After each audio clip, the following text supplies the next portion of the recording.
I began my 1960s project because I was inexperienced with pre-80s anime and wanted to learn more about the medium. Plus, I expected the 60s to be the turning point in anime history. Meanwhile, I was casually watching everything available from the previous 5 decades out of curiosity. After all, most ranged from 5 to 20 minutes each, so it wasn't hard. I wasn't planning on making a video until I incidentally discovered that the true turning point lies further back than I realized. Today's video covers the best of my findings, prioritizing my favorites instead of pure historical significance, like the 3-second long Katsuro Shashin. It's pretty important, but it's not very fun to watch. You should know this because you've already seen it 3 times.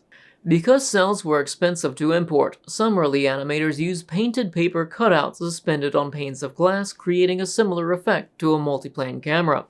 Another major difference was their capacity to tell a compelling story, as most were silent films heavily prioritizing education and moral guidance. Sure, there's a good amount of imperialist propaganda, but there's also anime about hygiene, history, and technology. Nevertheless, these creative geniuses made the most of what they had, resulting in a goldmine of esoteric symbolism perfect for anyone interested in Japanese anthropology.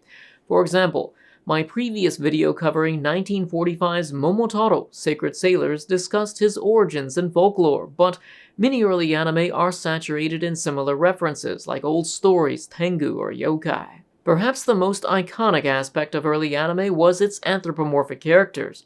Because animals have inherent traits, simply choosing a design like a tanuki instantly characterizes someone as being clever and possibly deceptive. But of course, many designs are just superficial because they're so damn cute. My favorite design was the fish samurai from Hakuzan Kimoto's The Nation of Fish from 1928. It's probably the best and worst case of aquatic anatomical correctness I've ever seen. They're so detailed, yet when they turn sideways, it's just a human body slapped on a fish. Unfortunately, so few of the curious works of this brilliant man are available online, so for now, the first ever hentai that took him 3 years to animate and got him arrested is left up to our imagination. Regarding anthropomorphic animals, I don't know why or when they became popular, but I know early anime feels saturated with them because of one man. Yasuji Murata's animal characters became his signature art style, featured in most of his 50 completed anime. Also, he had already found a slightly less creepy way of giving fish a human form in 1927's The Octopus Bone. Despite his extensive filmography, his works vary from adaptations like 1930's The Donkey from Aesop's Fables and 1932's The Ugly Duckling. He's also known for educational pieces like Toto's Train, teaching train etiquette. Additionally, there's a fair amount of anime just for fun, showing animals playing sports and skiing. Of course, because he animated for the Ministry of Education, there's a fair amount of propaganda, like his early 30s Momotaro anime. However, my favorite was ironically his first anime, 1927's Monkey and the Crab. First of all, just look at this crab. Do I honestly need more reasons to like it? Well, Monkey and the Crab is an adaptation of a Japanese folktale. Its story follows crabs who trade a rice ball to a monkey in exchange for a seed. Once the crabs plant the seed and grow it into a tree, the monkey feels entitled to all of its best fruit since it was initially his. While its narrative focuses on retribution after the monkey kills the crab's mom, I see it differently. I consider it a moral piece depicting the difficulties of a harmonious society and the value of intangibles like time and labor. The crabs are capable of digging and planting the seed, but less likely to acquire it and incapable of climbing the tree to pick the fruit, which is why they need the monkey.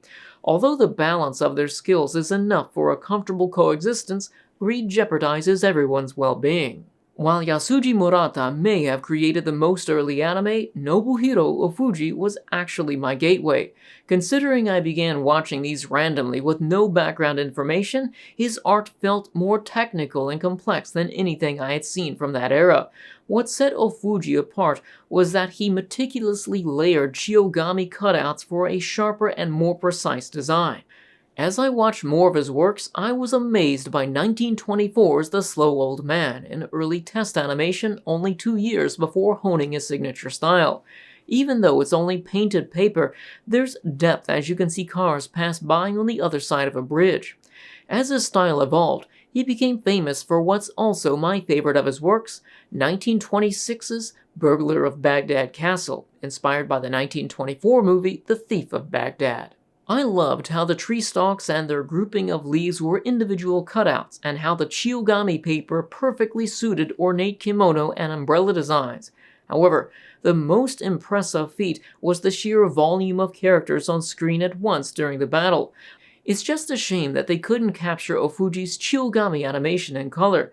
Thankfully, a few of his models survived and can be seen on the Japanese Film Archive site linked in the video description. After opening an animation studio, his technique evolved again when he began cell animation. Thankfully, 1937's Princess Katsura was preserved as a 2-minute full-color test animation accompanied by a color making-of video available on YouTube. That wouldn't be his only full-color cell animation, as his final work in the medium was 1954's The Flower and the Butterfly. Another way Oofuji's work stood out from the rest was his artistic diversity. Not only was he skilled with painted paper and chiogami dolls, but he also incorporated live-action footage and silhouette animation. A good example of the latter was 1931's Koka Kimigayo, depicting Japan's fabled origin story. His post-war anime combined silhouette cell paintings and papercraft with translucent plastic sheets. Although they're some of the most beautiful and unique early anime, often looking like moving stained glass, his characters lacked the same degree of personality as before. These anime were easily the darkest of his available works thematically, considering they depicted rape. I know they're probably allegorical, but I just don't get it. While Oofuji was undoubtedly influential for his works, our next artist was a primary catalyst for ever-changing anime, even mentoring Hayao Miyazaki and Isao Takahata, co-founders of Studio Ghibli. You may know him as a key animator for Horus of the Sun and the animation director for Puss in Boots. Yasuji Mori was an architecture graduate from the Tokyo University of Fine Arts, but instead pursued animation after being inspired by American cartoons. His first noteworthy project was as an animator for 1954's Kappa Kawataro. While stills may not look as complex as Sacred Sailors or Toro-chan, that's simply because of their art style, as Kawataro was a manga adaptation from Shimizu Kon, whose art looked like this. What made the anime special was Mori's grasp on articulating body language, making the plot easy to follow despite being untranslated. Additionally, its environment was just as dynamic, detailing intense storms, wiping out the Kappa's fish supply. I know it's just an 18-minute-long kids movie following Kappa and their search for food, but I think it's one of the most historically significant pre-60s anime. It's the spark that eventually ignites early Toei's signature style, especially considering it's directed by Taiji Yabushita, the eventual director of many early Toei films.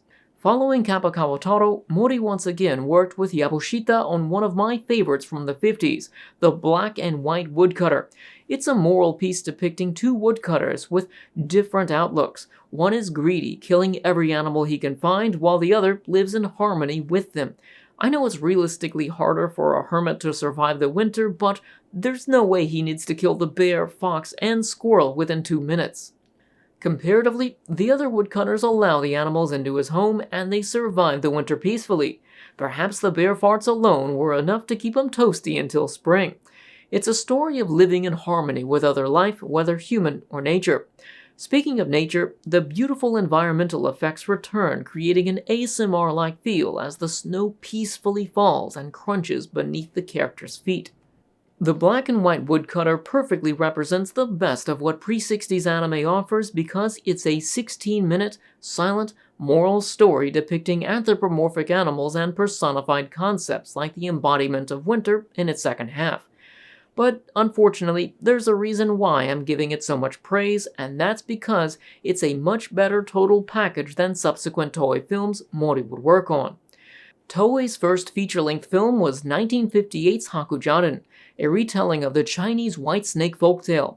It's about a human falling in love with a snake spirit and the monk/priest who intervenes. I say it's less of a total package than the Black and White Woodcutters because I found it long-winded and boring. It just feels like because this is the second anime movie approaching an hour long, they just didn't know how to fill the entire runtime, so they added a bunch of arbitrary background characters singing songs and a bunch of gratuitous animation that just really serves no other purpose than aiding its visual aesthetic. Despite not having much of a plot, I imagine this was still enough to entertain viewers at the time because it's unlike anything they've experienced for its cutting-edge visual effects, like this thing.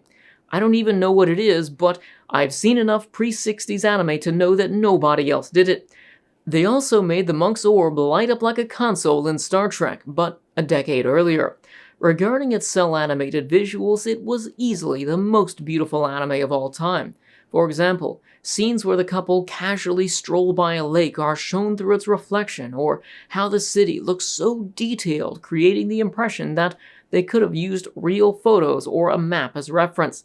I know it's simple cell layering techniques, but I can't help but love the scenes where they walk through a lavish palace with elaborate wall paintings and elegant beads hanging in the foreground.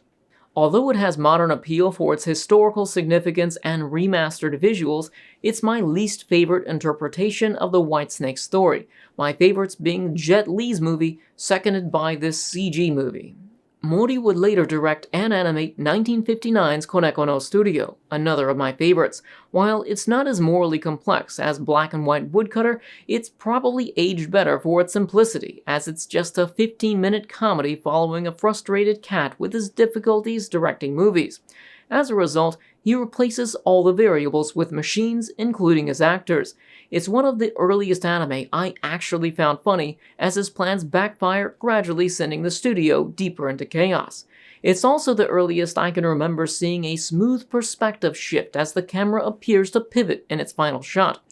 I should also mention that while Koneko is technically connected to Toei's first anime, the 13-minute Koneko no Rakugaki from 1957, it just feels like a test animation, so there's little entertainment value in my opinion. The next big Toei movie was 1959's Shonen Sarutobi Sasuke.